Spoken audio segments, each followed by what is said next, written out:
अस्सलाम वालेकुम। नज़र चौहान आपके साथ फूड्स न्यू जर्सी से राब्ते में। पाकिस्तानी सियासत में भूचाल आया हुआ है और मैं आपको बताऊं, ये जौन से हैं बड़े ही इस हिसाब से इम्पोर्टेंट और तारीख़ी दिन है कि पहली दफ़ा ये हो रहा है कि इस्टेब्लिशमेंट और GHQ को इतनी शिकस्त फाश हो रही। आज आप मेरे थंबनेल पे देख रहे हैं टॉप पे कि इस्टेब्लिशमेंट से ये ब्लंडर कैसे हुआ। इस्टेब्लिशमेंट ने हमेशा अवाम के साथ, फौज ने अवाम के साथ दोस्ती करके, लोला पोपा करके, कुछ मीर जाफर मीर सादक खरीद के अपना तंबू थप्पू जारी रखा। उसमें उन्हें ज़्यादातर सपोर्ट एक तो बाहर से अमेरिका से हुई। अमेरिका ये डिक्टेटर लाता रहा, जैसे चिली में वो पिनोशे को लाया था एलेंडा की जगह। तो इसी तरह ज़्यादातर अमेरिका का हाथ, और दूसरा कुछ मीर जाफर मीर सादक खरीदे गए। ये सिलसिला बड़ा अच्छा चल रहा था। भुट्टो के खिलाफ मुहिम में मैं एज अ कॉलेज स्टूडेंट भी PNA की तरफ से शामिल हुआ। ठीक है, आज हम रियलाइज करते हैं कि यार ये बहुत बड़ी गलती थी, डेमोक्रेटिक प्रोसेस डिस्टर्ब हुआ। लेकिन मैं फिर कहूँगा कि उसमें एक्चुअली सेटलमेंट हो गया था। असगर खान एस्टेब्लिशमेंट की तरफ से प्ले कर रहा था, वो मान नहीं रहा था कि ये माहिदा ठीक नहीं है, अदरवाइज माहिदे पे दस्तखत ऑलमोस्ट हो गए थे। सारे PNA वाले PPP के साथ, भुट्टो के साथ एग्री कर गए थे। आउट ऑफ द ब्लू सारी गड़बड़ें, जलसे जुलूस खत्म हो गया हुआ था। Out of the blue general Zia walked in और लोगों ने इस वजह से बहुत ज्यादा सुकून महसूस किया कि चलो यार बहुत बड़ी रिफ्ट हो रही थी, भुट्टो से जान छुट गई। उसी फर्वर में, उसी एनवायरनमेंट में जनरल ज़िया ने उसका फांसी का भी तंबा तौलिया कर दिया। साथ ही लकीली उसको ये अमेरिका के काम होते हैं और ये रशियन इन्वेजन का फायदा हो गया उसको, उससे उसे पैसे मिलने शुरू हो गए और दमादम मस्त कलंदर बदमाशी जब उसने शुरू की। अमेरिका ने अपना एम्बेसडर भी मरवाया और जनाब साहब जुनेजो एक बहुत ज़बरदस्त वज़ीर आज़म था। मेरा पसंदीदा तारीख में वज़ीर आज़म मोहम्मद खान जुनेजो रहा है। आप जो स्टूडेंट्स उस वक्त, तो आप लोग कई लोग पैदा ही हुए होंगे जो आजकल जनरेशन टिकटॉक पे और सोशल मीडिया पे बड़ी एक्टिव है। डू रीड अबाउट जुनेजो, बहुत ज़बरदस्त लीडर। एंड उस ज़माने में हमारा एक कानून बना था कि सिविल सर्विसेज के जो ऑफिसर्स हैं ये फर्स्ट 3-4 ईयर्स या 5 ईयर्स अपनी प्रोविंस से बाहर लगाएं। Put his foot down, not a single exception. Great man Junejo was.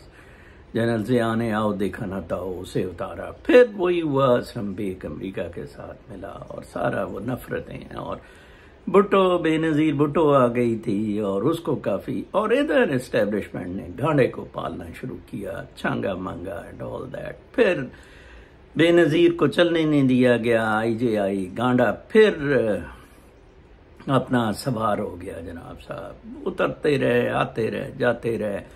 गांडा जब बहुत ज्यादा नवाज गांडा चौड़ा हो गया, पिप लगा के बदलना चाहा उसे। अब देखे ना, कसूर तो गांडे का है। मुशर्रफ ने और जर्नैलों ने उसे हटा दिया। फिर मुशर्रफ ने सियासतदानों के साथ मिलके ये चलता रहा। कियानी ने कहा कि इनडायरेक्टली चलाया जाए, 9-11 मुशर्रफ को फायदा दे गया, कियानी को ये ओबामा पकड़वाना और बाकी ड्रामे बदमाशियां।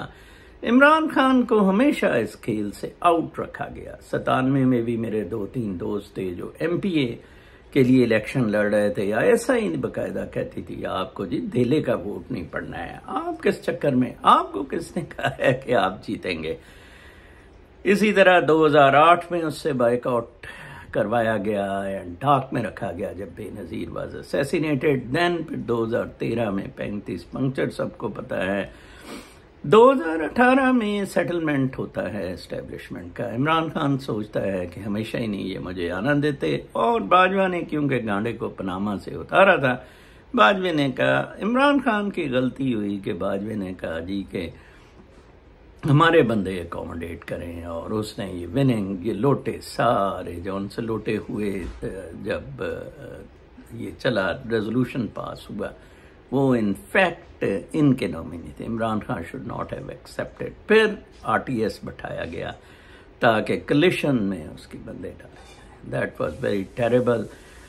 अच्छा, मैंने उस वक्त कहा था, कोई फॉल 2021 में गालिबन ये हुआ था कि जब इसका मुकाबला हुआ आईएसआई चीफ पे, तो मैंने एक ट्वीट की थी कि इमरान खान ने सींगों पे उठा लिया फौज जर्नैलों को। और मैंने ये भी लिखा कि अगर मुकाबला फौज वर्सेस जरदारी या फौज वर्सेस गांडा होता है तो हमेशा फौज जीतेगी।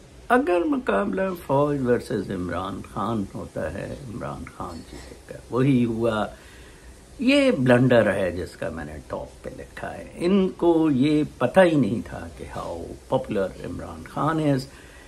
दुनिया के किसी मुल्क में फौज की इजारादारी या फौज की हाकमियत या बदमाशी या गुंडागर्दी सिर्फ 2, 3 या 4% गैर मकबूल पार्टियों या अवाम की मदद से हुई, कहीं भी नहीं।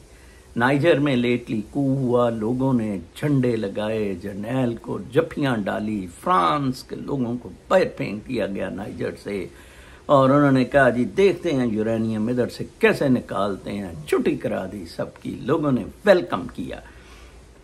सूडान में भी यही ऑलमोस्ट हुआ था जब बशीर को निकाला था, लेकिन वो जो जर्नैल निकालने वाले थे उन्होंने कहा जी हमें भी हिस्सा चाहिए। तो जर्नैल आपस में उधर लड़ रहे हैं, उधर जरा माहौल मुख्तलिफ है। बर्मा में कोई 30-40% के बर्मीज जो है वो फौज की हिमायत करते हैं। तो जो 60-70% अब हैं वो एक फौज के खिलाफ पार्टी बन गए हैं, और मिलिट्री वर्सेस अवाम एक खुली जंग उधर हो रही है। 60-70% रिबेल्स की सूरत में उधर आ गए हैं।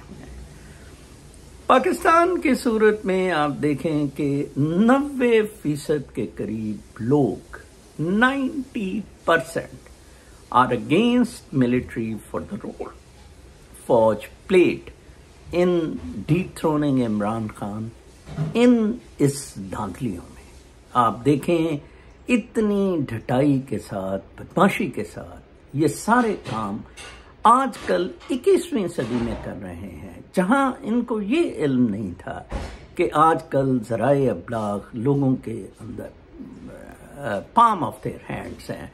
और किस तरह इकोनॉमिस्ट ने वो आर्टिकल जिसका 6 लाख हुआ था, तो मैंने कहा बड़ी जल्द मिलियन हो जाएगा, तो वो जनाब साहब पहुंच गया है कोई 5 मिलियन पे। और बाकी भी और मजीद उनकी जो सपोर्टिव आर्टिकल्स हैं, और कहाँ एक सच्चाई पर मबनी उस पर रिसर्च की जा रही है जनाब साहब कि ये आर्टिकल बाहर कैसे आया। कमाल है। ये उसके कंटेंट्स डिबेट नहीं हो रहे। इमरान खान ने जो उसमें कहा है वो कंटेंट ना एड्रेस हो रहे हैं ना डिबेट हो रहे हैं। खुले आम इमरान खान ने अमेरिका को, इंटरनेशनल एस्टैब्लिशमेंट और लोकल एस्टैब्लिशमेंट को उसमें चपेड़े मारी। This is very very sad Indeed, मैं आपको बताऊं। अच्छा, अब इस तनाजुर में आप देखें 2.5 बंदा फौज के साथ। हाँ, आज फौज में कोई नया जर्नैल आ जाए, वो आकर अपना जो है फ्री एंड फेयर इलेक्शन करवा दे तो ओके। या आज इमरान खान को हुकूमत मिल जाती है और उसकी मर्जी का जर्नैल या वैसे ही इंडिपेंडेंट जर्नैल आके लग जाता है, अवाम फिर फौज से प्यार करना शुरू कर देगी। ये ऐसी कोई बिल्कुल बात नहीं है। फौज क्या, मेरा इस वीलॉग में एक बहुत अहम आपसे सवाल है कि क्या फौज रियली अब can not make come back as an independent institution subservient to the main state institutions. एक सरकारी महकमे के तौर पर क्या फौज आ सकेगी? शायद इमरान खान के अगर आ जाए तो आ जाए, या इनकलाब के थ्रू अगर कोई चेंजेस आती हैं कोई और। इतने ज़्यादा फाइनेंशियल इंटरेस्ट हो गए हैं फ़ौज के, जो आर रियली जो तबाह कुन है। फ़ौज को जनरल कियानी ने तबाह करना प्लाटों से, बल्कि ये मुशर्रफ के वक्त में शुरू हो गया था। वो एक जनरल जर्रार था, कोर कमांडर लाहौर, जनरल मेदी, इन्होंने प्लाटोक्रेसी शुरू की और चलते चलते ये जो प्लाटों का मामला है अब इनके गले को आ गया हुआ है। पाकिस्तान में जहाँ लोगों को रोज़ी रोटी नहीं मिलती है और इंटरनेशनल एनवायरनमेंट बहुत ज़्यादा पाकिस्तान के लिए एंटाई होता जा रहा है एज टू इमिग्रेशन, कि मतलब अब इमिग्रेशन भी बहुत मुश्किल होती जा रही है in the western countries and middle east में तो वो वैसे ही बड़ा हकीर समझते हैं जो दुबई और सऊदीया में, गल्फ कंट्रीज में जो पाकिस्तानी लेबर है। इस तनाजुर में मेरे ख्याल में मैं इसका जवाब जो देता हूँ, मैं ये स्टिल कहता हूँ कि जो एक बहुत सुप्रीम डोमिनेटिंग पोजीशन में आर्मी आ गई है, आई थिंक ये इमरान खान के साथ जो उसका कॉन्फ्लिक्ट हुआ है, इससे एंटी क्लाइमैक्स शुरू हो गया हुआ है। अब उसका फौज का सवाल शुरू हो गया हुआ है।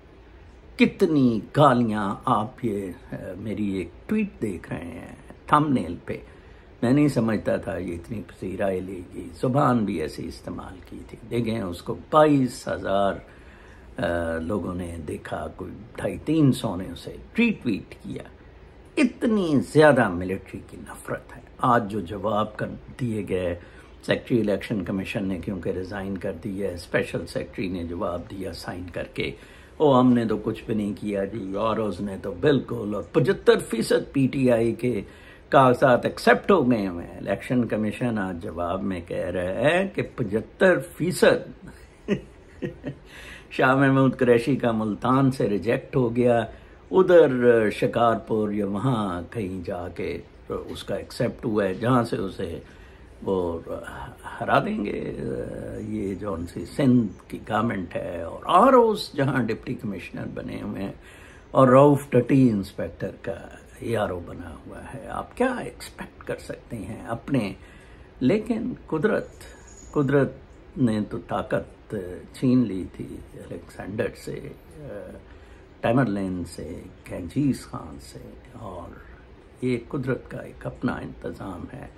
मुगल्स किस तरह जलील ख्वार हुए, खुदा समझते थे अपने आप को।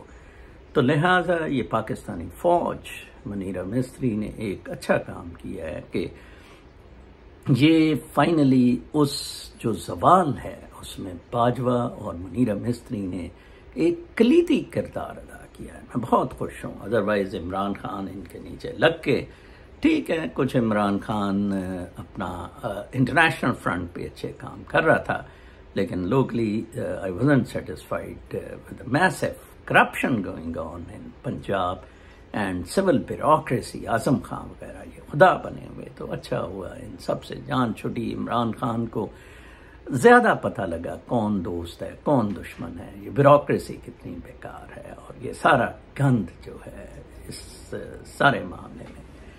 तो लिहाजा अब ये सिचुएशन आ गई है कि जहाँ बिल्कुल ये एंटी क्लाइमैक्स की तरफ जा रही है। देखें, फर्स्ट टाइम ना मार्शल लॉ लगाया जा सकता है, ना इमरजेंसी लगाते हैं तो मुशर्रफ का याद आ जाता है कि कैसे उसको वो पेशावर के जज ने कैसे कहा कि इसको 7 दफ़ा मार के फांसी दे के लटकाया जाए, 1 हफ्ता लटकाया जाए इसकी लाश को डी चौक में। इस तरह के लिए मुनीरा मिस्त्री to wait for such orders. जितना आवाम को दुखी किया गया, महंगाई, गैस, बिजली, ना ही IMF की पूरी सुनी गई, ना दूसरों की पूरी सुनी गई। अब फ्री एंड फेयर इलेक्शंस अगर नहीं करवाए जाते हैं तो उसके सिवा कोई और चारा नहीं है बिल्कुल भी। पाकिस्तान में फ्री एंड फेयर इलेक्शंस में इमरान खान को इक़्तिदार दिए बगैर there is no way out. Emergency, martial law, interim arrangements will never work. Qazi Faiz Isa अपने आप को खुदा समझता था, इनफॉलेबल समझता था। इतनी मैसिव करप्शन इसने की है काजी फाइज ईसा ने। हुदैबिया में आप देखें, इसने इन कैमरा प्रोसीडिंग्स की, जर्नलिस्ट को नहीं आने दिया। और अब कहते हैं लाइव प्रोसीडिंग्स जो है उससे लोगों में इत्मीनान, जस्टिस, जजेस का, जुडिशरी का इत्मीनान बढ़ता है लोगों में। अंदाजा लगाएं कितने बेगैरत हैं, कितने कुदरत का निज़ाम है। कुदरत के हिसाब से आपको ये वैल्यूएशन नेचुरल, एक्चुअली ये सारा खेल, ये सारा ड्रामा, ये सारा सर्कस, थिएटर नेचुरल लॉज के मुताबिक चल रहा है। उसमें आपको एक बड़ी लिमिटेड स्पेस है जिसमें एक्शन रिएक्शन कर्मा से आप कुछ कर सकते होते हैं। उस स्पेस में negativity never ends up with conquering all, positivity ends up with conquering majority of people. जो मैं कहता होता हूं कि इस्लाम तलवार के जोर पे नहीं फैला, अपनी पॉजिटिविटी पे इस्लाम फैला।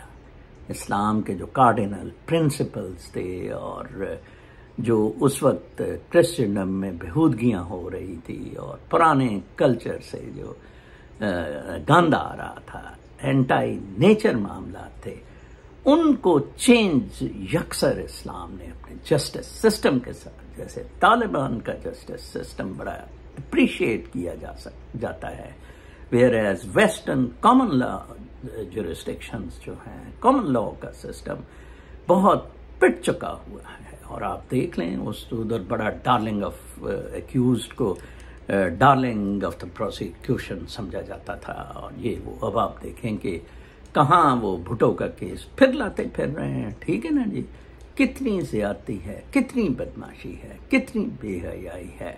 कल हमारे एक अजीज हैं अमीन साहब, मेरे बड़े दोस्त, अल्लाह ताला उनके बेटे की मग़फ़िरत फरमाए, जवान साल बेटा 35 साल की उम्र का, वो फौत हो गया कार्डियक अरेस्ट से। तो कल मैं उस ग्रेवयार्ड में था, मालब्रो में, इधर न्यू जर्सी, मुस्लिम ग्रेवयार्ड है। तो उस वक्त बर्फ़ पड़ रही थी और हम हैंडफुल ऑफ 50 मर्द औरतें दफनाने के लिए उधर मौजूद थे। ऊपर से बर्फ़ बारी हो रही थी।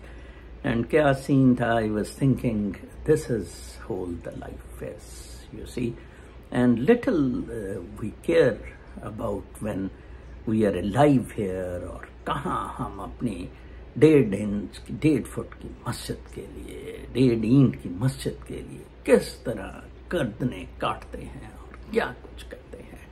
एक इतना सादा सिंपल सिस्टम जो है वो हमारी समझ में नहीं आता है कि it is, life is so easy, life is so simple, it's a blessing. Soul का इस बॉडी में फॉर लिमिटेड पीरियड 60, 70, 80 साल आना is no less than blessing. It's a celebration, provided it is taken like that. Why? How it's a celebration? Buddha की तरह की जिंदगी, एक स्ट्रेट फकीर की लाइफ, पीरों, ये ख्वाजा फरीद, ये लोग, बाबा फरीद, इन लोगों जैसी जिंदगी, एक फकीरी की, एक सादगी की जिंदगी, या लिविंग फॉर अदर्स, लोगों के लिए रहना, लव एंड ग्रेटिट्यूड। पर ये कॉस्मिक डांस का जो रिदम है वो सारा रिदम लव एंड ग्रेटिट्यूड पे बेस्ड है। अपना बहुत ख्याल रखें कल तक के लिए। कल अलबत्ता मैं बता दूं, हमारे बुजुर्ग जो मेरा वीलॉग 8 बजे सुनते हैं, उन्होंने सो जाना होता है 8 बजे तक।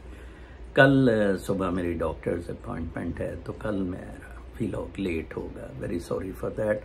अगले दिन वो 2 वीलॉग सुन सकते हैं, एक जब वो उठें और दूसरा शाम को। अल्लाह ने